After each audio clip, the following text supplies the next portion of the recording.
தமிழக வெற்றி கழகத்தின் தலைவர் விஜய் அவர்கள் அம்பேத்கர் நினைவு நாளில் அம்பேத்கர் தொடர்பான நூலை வெளியிட்டிருப்பதும் அம்பேத்கர் அவர்களை பற்றி பேசியிருப்பதும் பெருமை அளிக்கிறது. இன்றைக்கு பொது நீரோட்டத்தில் அம்பேத்கர் அவர்கள் வெகுவாக பேசப்படுகிறார். அந்த வரிசையில் விஜய் அவர்களும் விகடன் பதிப்பகத்தாரின் எல்லோருக்குமான தலைவர் அம்பேத்கர் என்கிற நூலை வெளியிட்டிருப்பது வரவேற்புக்குரியது, பாராட்டுதலுக்குரியது. அந்த நிகழ்வில் நான் பங்கேற்க இயலாமற் போனதற்கு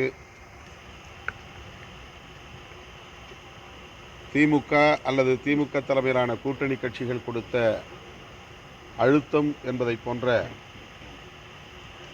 கருத்தை அவர் பதிவு செய்திருக்கிறார். அதில் எனக்கு உடன்பாடு இல்லை. அப்படி எந்த அழுத்தமும் இல்லை என்பதை நான் தெளிவுபடுத்தியிருக்கிறேன். அழுத்தம் கொடுத்து அதற்கு இணங்கக்கூடிய அளவுக்கு நானோ அல்லது விடுதலை சிறுத்தைகள் கட்சியோ பலவீனமாக இல்லை என்பதையும் பதிவு செய்ய விரும்புகிறேன். இந்த நிகழ்வில் நான் பங்கேற்காமல் போனதற்கு திரு விஜய் அவர்கள் காரணமில்லை. அவருக்கும் எங்களுக்கும் எந்த விதமான சிக்கலும் இல்லை. ஆனால் எங்கள் இருவரையும் வைத்து, அதாவது விஜய் திருமா இருவரும் மேடையில் ஏறப்போகிறார்கள் என்று அதிகாரபூர்வமாக நிகழ்வு உறுதிப்படுத்தப்படாத நிலையிலேயே அரசியல் சாயம் பூசியவர்கள் யார், அதற்கு என்ன பின்னணி என்பதை ஆய்ந்து பார்க்க வேண்டிய தேவை உள்ளது. அவர்கள் எந்த பின்னணியில் இயங்குகிறார்கள், எப்படி இந்த செய்தியை வெளியிட்டார்கள், அதை ஒட்டி சமூக ஊடகங்களில் வாதிட்டவர்கள் எந்த பின்னணியிலிருந்து கருத்துக்களை முன்வைத்தார்கள் என்பது முக்கியமானது. ஏறத்தாழ 1/4 நூற்றாண்டு காலம் தேர்தல் அரசியல் களத்திலே நாங்கள் நிற்கிறோம். ஓரளவுக்கு எங்களாலும் யூகிக்க முடியும் யார் என்ன பின்னணியில் இயங்குகிறார்கள், என்ன பின்னணியில் பேசுகிறார்கள் என்பதை கணிக்க முடியும்.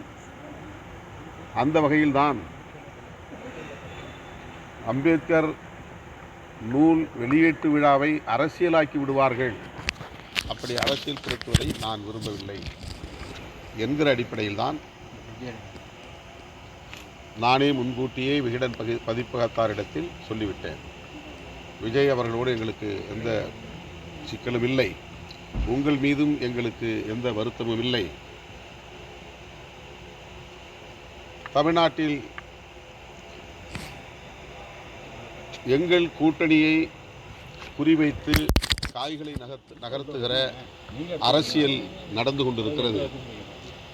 அவர்களுக்கு மீண்டும் ஒரு முறை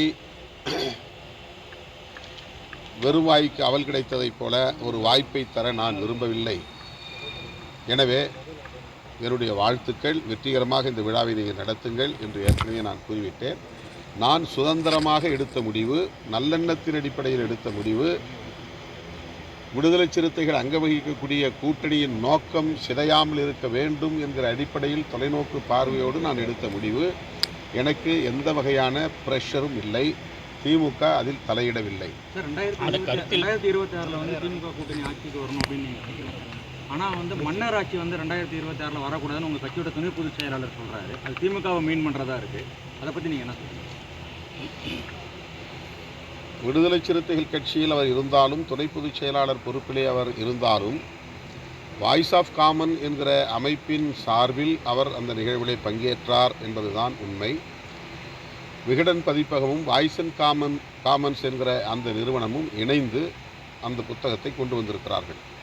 வாய்ஸ் ஆஃப் காமன் என்பது ஒரு நிறுவனம், தேர்தல் உத்திகளை வகுக்கக்கூடிய நிறுவனம். அது கோ பப்ளிஷர், இணை வெளியீட்டாளர் என்கிற அடிப்படையில் எல்லோருக்குமான தலைவர் அம்பேத்கர் என்கிற நூலை வெளியிடுவதில் ஈடுபட்டிருக்கிறது. ஆகவே அவர் முக்கியமான ஒரு பங்கை வகிக்கிறார் அந்த நூல் வெளியீட்டில். எனவே அந்த நிகழ்வில் அவர் பங்கேற்றார். அவர் சொல்லியிருக்கிற கருத்துக்கு அவர் மட்டுமே பொறுப்பு, கட்சி பொறுப்பல்ல. அது ஒவ்வொரு தனி மனிதருக்கும் ஒரு சுதந்திரம் இருக்குது, கருத்து சொல்லலாம். கட்சிக்குள்ளே 100 பேர் இருக்கிறோம், 100 கருத்து சொல்ல முடியும். தொடர்ந்து திமுகவுக்கு எதிராகவே கருத்துக்களை பதிவு செய்கிறார். அவர் மீது கட்சி நடவடிக்கை எடுக்கப்படும். ஏனென்றால் அவர் கட்சி சார்பாக இல்லைங்கிறீங்க, ஆனால் அவர் அப்படி இல்லை கட்சியில் இருக்கிறாரு. அந்த கருத்து அவருடைய தனிப்பட்ட கருத்து, அவ்வளோதான். அதில் விடுதலை சிறுத்தையில் அந்த கருத்தை கிளைம் பண்ணல. உங்களுடைய மனசாட்சி அங்கே தான் இருக்குது, அந்த நிகழ்ச்சியில் தான் இருக்குன்னு சொல்லிட்டு தான் அவர் பேசுகிறாரு.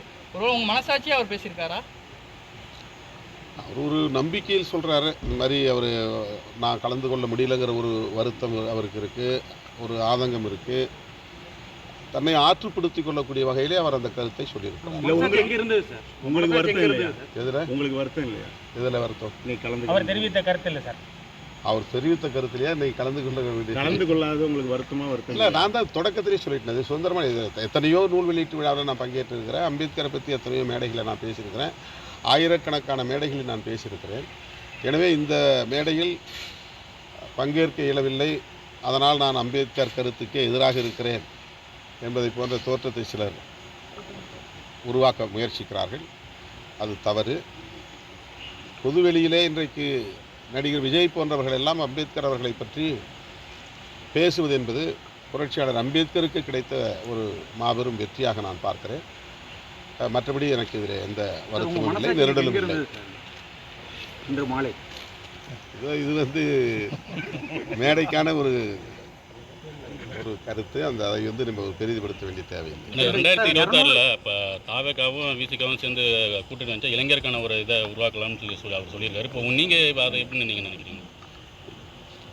அவர் அவருடைய விருப்பத்தை வெளிப்படுத்தியிருக்கிறாரு. அவருடைய ஒரு செயல் திட்டமாக அப்படி ஒரு செயல் திட்டத்தை வகுக்கலாங்கிற எண்ணம் கூட அவர் இருக்கலாம். அது அவங்களுடைய தனிப்பட்ட கருத்து. நாங்கள் ஏற்கனவே ஒரு கூட்டணியில் இருக்கிறோம் என்பதை பலமுறை நான் சொல்லியிருக்கிறேன். அந்த கூட்டணியை உருவாக்கியதில் விடுதலை சிறுத்தைகளுக்கும் ஒரு பங்கு உண்டு. அந்த வகையில் நாங்கள் அந்த கூட்டணியில் தொடருவோம் என்பதை பலமுறை சொல்லியிருக்கிறேன், இப்போதும் சொல்லுகிறேன்.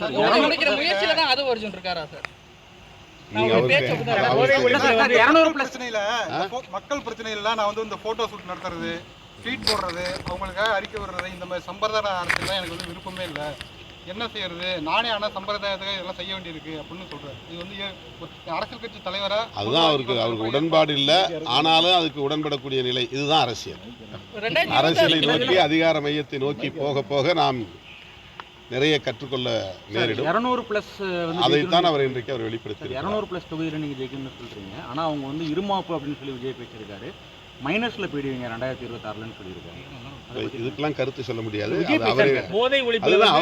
அவருடைய கருத்தை அவர் சொல்லியிருக்கிறார். அதுக்கு அதை விட கூடுதலான விளக்கம் தேவைன்னா அவர்கிட்ட தான் நீங்க பேசுங்க. போதை ஒழிப்பு மாநாடு நடத்தினீங்க, அதுக்கு அடுத்த கட்டமா அது சம்பந்தமா என்ன முயற்சி? நாங்கள் இப்ப கட்சியின் மறுசீரமைப்பு நடவடிக்கைகளில் ஈடுபட்டு வருகிறோம். அதன் பிறகு எல்லா ஒன்றியங்களிலும் மது ஒழிப்பு மகளிர் குழுவை நாங்கள் கட்டமைக்க இருக்கிறோம். அந்த மகளிர் குழுவினருக்கு மது ஒழிப்பு தொடர்பான விழிப்புணர்வு பிரச்சாரங்களை அல்லது பயிற்சியை நாங்கள் தர திட்டமிட்டிருக்கிறோம். இது ஒரு நீண்டகால செயல் திட்டம். அதற்கான அடிப்படை பணிகளை இந்த மறுசீரமைப்பு முடிந்தவுடன் மேற்கொள்வோம். ஆதவ் அர்ஜுன் மீது நடவடிக்கை எடுக்கப்படுமா? ஏற்கனவே கேட்டது தொடர்ந்து காப்பாத்துறீங்க, நீங்க எல்லாம் ஒன்னா இருக்கீங்க. அது திமுக தலைமையிலான கூட்டணியில் விடுதலை சிறுத்தைகள் அங்கம் வகிக்கிறது. இந்த நிலையிலே திமுக கூட்டணியில் குழப்பத்தை ஏற்படுத்தும் வகையில் அவர் கருத்து தெரிவித்து வருகிறார் என்பது உண்மை. அவரிடம் விளக்கம் கேட்போம், உரிய விளக்கம் கிடைக்கும் என்று பார்ப்போம். அதன் பிறகு இயக்க முன்னணி தோழர்களோடு கலந்து தலைமைக்கு கட்டுப்படாதவராக இருக்கிறார். சார்